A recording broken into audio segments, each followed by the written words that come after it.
قصاب کی اجرت کا کیا حکم فقہا نے نقل کیا ہے؟ چنانچہ قربانی کے جانور کے کسی جز مثلا کھال یا گوشت وغیرہ سے قصاب کی اجرت دینا یا قیمت میں اس کو کم کرنا یہ جائز نہیں ہے۔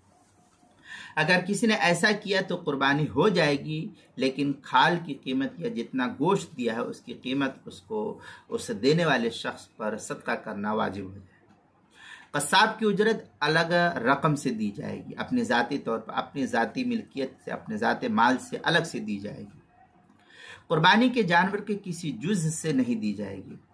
اگر قربانی کے جانور کے کسی جز سے اجرت ادا کی ہے تو اس کی قیمت کے برابر رقم کو صدقہ کرنا اس شخص کے ذمہ لازم اور ضروری ہوگا۔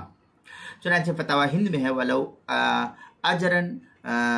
اجر لا يجوز وعليه ان يتصدق بالاجر، فتاوی ہندیہ جلد نمبر 5 صفحہ نمبر 301، الباب السادس فی بیان ما يستحب فی الاضحیہ والانتفاع بها، یہ فتاوی شامی کی عبارت ہے، جلد نمبر 6 صفحہ نمبر 329، جو HM سعید کراچی کا چھپا ہوا ہے۔ آگے ہے ولا ان يعطي اجر الجزار والذابح منها، یہ فتاوی ہندیہ کی عبارت ہے، جلد نمبر 5 صفحہ نمبر 301، جو مکتبہ رشیدیہ کوئٹہ کا چھپا ہوا۔ فتاوی شامیہ جلد نمبر 6 صفحہ نمبر 328، البحر الرائق جلد نمبر 8 صفحہ نمبر 178، بدائع الصنائع جلد نمبر 5 صفحہ نمبر 81، فصل اما بیان ما یستحب قبل التضحیہ، اس کے تحت جو ہے اس کو نقل کیا گیا ہے۔